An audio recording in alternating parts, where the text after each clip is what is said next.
Okay, welcome to Legal Aspects of Kinesiology presentation. Facility background. I want to be a high school soccer coach, physical education department head. Looking to change the fitness culture in high school. Want to rethink how training can be done. I want to utilize the entirety of sports facilities for maximum fitness. Basically, I want to reshape the physical education department. This is going to be a difficult process, and potential risk will be extremely high. So the cases that I wanted to analyze pertaining to this goal that I want to accomplish. Three main issues that I want to go over: case by case, risk assessment, foreseeability, and common sense. The case by case, when we're making judgments, this case I think we're all familiar with since it was in some of our reading. I don't understand why these two boys weren't allowed to compete in the cross country race. There's no reason for, even if they were 19, to be disallowed from there. It turned out to be a disability case, but it didn't have to be. It's one thing for these boys to be 19 years old and play a contact sport where they could be bigger and stronger and faster, but cross country, I would say the liability issues are very minimal compared to what happened on the other end, where it went the other way, and we spent a lot of taxpayer money and time and money on something that could have been easily avoided if we could have just analyzed it a little bit better and been a better judgment. The risk assessment, foreseeability, Eddie and Syracuse University. This one, again, gymnasiums are potential hazards all the time. Kids are running around, playing competitive and diving and sprinting around in a confined area. So, anytime there's glass or anything close to the area, that should be a red flag, and it should have been dealt with, but it wasn't. And of course, someone puts their arm through it, and things happen. Again, the foreseeability, that's a big thing. That's where sports managers or leaders need to look outside the box and really observe and be almost a prophet in a way, and understand and see dangers, that potential risks that could happen, and need to deal with those before they happen. And then the common sense one. This is a tragic circumstance when things aren't taken serious, and coaches are just blind to what's going on around them. This boy should have never died, and if they would have acted sooner and quicker and not taken it lightly, things could have been different. So these are some of the areas that need to be understood. What's going on when you're running a facility, and we need to be properly prepared to deal with these situations. So the three risk managements that I wanted to go over are dehydration, concussions, and supervision. Dehydration, of course, Southern California, hot. Basically, it applies more to football, of course, because they practice in the summertime, but it applies to everything. Again, common sense goes a long way. But for football in particular, there's no reason why you have to have over 2 hour practices. Anytime the practices go over an hour, the risk goes through the roof. So the more potential risks happen when you have longer practices. So why even have them? Or why not have them in the morning and the afternoon? Why to have them in the heat of the day? But again, these, even if you're going to practice hard, there's still ways you can minimize risk by having a trainer on hand, having a water on hand, having people that are trained to see signs of dehydration and act accordingly. Concussions, and this gets a lot of play due to the NFL, but again, concussions are big for football, and I'm going to relate it to football here, but everybody can be can be educated on concussions. It's not just football, but the coaches need to be trained, and they need to understand what a concussion looks like, what are the risks of it, and when they make a judgment on this, they need to judge on the air of caution, because facts are showing that it's the second concussion that will get you. If you send a player back there that's been concussed and then he goes back in and gets a second concussion, that's when the tragedies, the comas, the deaths all seem to occur. So at the bare minimum, the Center for Disease Control has a heads-up program. I would say for a bare minimum, all coaches and all staff should be required to take this program. And it wouldn't be a bad idea to have all your players do this program. It's a wonderful program that really highlights a lot of the key issues of concussions, and could potentially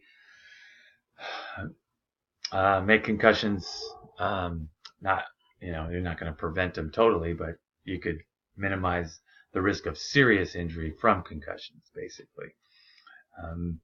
The last one on this is supervision and instruction. This one is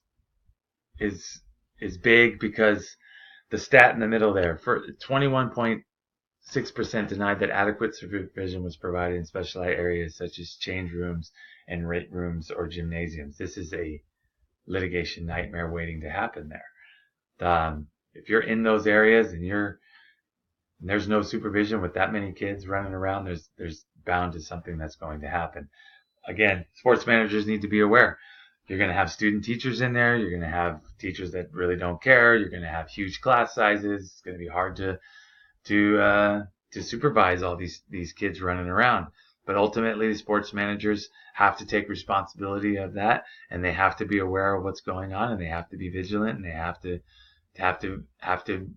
be ready to take on some of these heavy issues. So, moving on to employment laws. Briefly, I just want to discuss legal status, transgenderism, and prayer. Legal status of part-time employees. This is going to be an issue if you're running a program, because you're going to have a lot of part-time employees wanting to become full-time employees, because tenure status tends to lead to greater benefits, greater pay, and greater job security. So there's going to be a lot of friction and a lot of people wanting to become tenured employees. So you have to understand and read the case history. The two cases that I put right here are both ends of the spectrum. You've got one where the case is, the guy worked for 10 years and then he was fired, and they awarded him tenure. But then you got one guy that's got 1 year of experience and he thinks he deserves tenure and thinks he takes it to court and all that. But the overall thing is when you read these court cases, is the longer the people have worked, the more tenure they were awarded tenure. The least amount of years, they were not awarded. So those can be considered when you're making judgment calls. Transgenderism, that is going to be an issue going forward. And it looks like it's probably not going to go away with the numbers that I put up there. They're growing. And so the policy, the CIAC's policy is it's a good policy that helps with the process, and it just doesn't put a black and white blanket rule over everything. It gives open dialogue, due process, so there isn't that friction and that immediate impulse to go to litigation.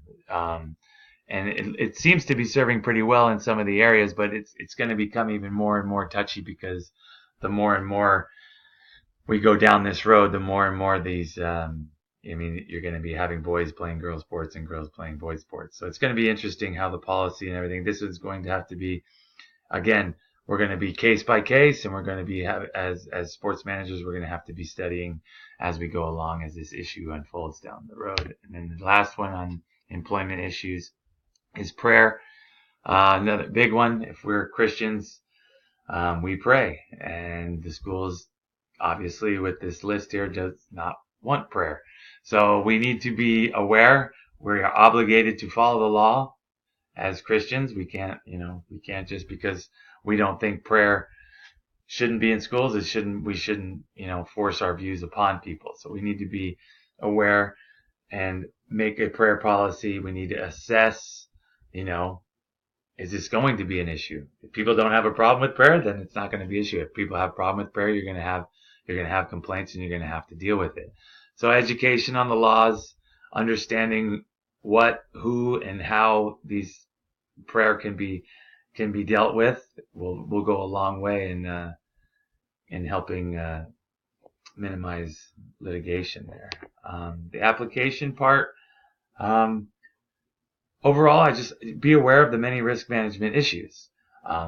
For me, this sports facilities there's a ton, but the good thing about it is there's a ton of information that helps you deal with these risk management issues, and we just need to be vigilant on understanding these things. Having a clear policy and having ramifications in place clear up a lot of gray area. Having people sign stuff, having people read stuff, having people educated, it goes a long way in helping the cause. Having open dialogue with peers about these issues, definitely a plus. Open dialogue, be present, willing to act on key management issues. Don't be afraid to get your hands dirty. Know your students, your employees, and the complete facility. Know who you're dealing with. Be knowledgeable.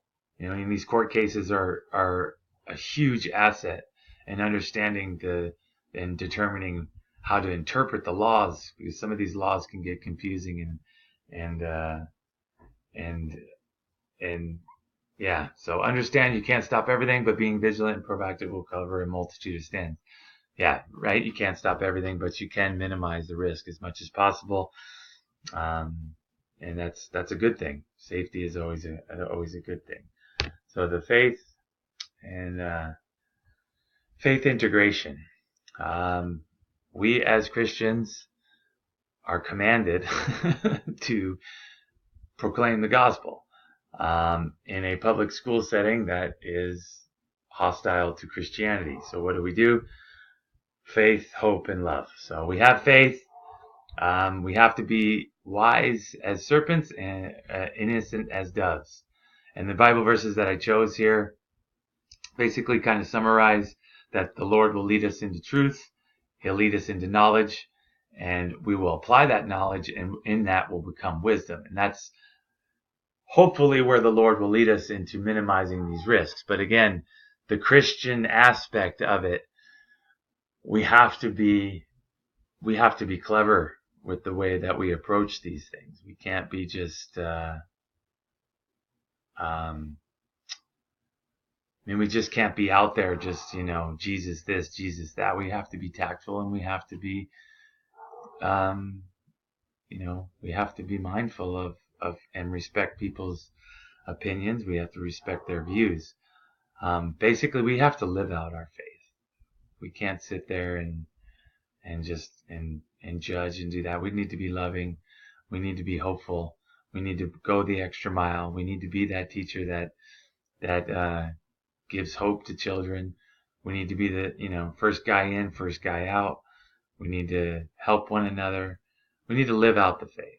And we need to understand that inside of that, if we become that leader, we need to understand that ultimately there really is no leaders except for Jesus. When Jesus is the head, everything else kind of flows underneath it, and we are the body. Yeah, I may be your boss, but you know what? We're all trying to minimize risk, and we're also trying to provide the best possible learning environment, safe environment for students, for staff, and for families. So it has to be this kind of this ebb and flow of servant and master, kind of like how the Lord did it. I mean, Jesus was God on earth, but he never held it over anybody. And if we can somehow pursue that and find that balance, society, not just the schools that we work in, would change. Society would change, and we'd be so much better off, and it'd be It'd be a wonderful thing to be able to accomplish that. Thank you.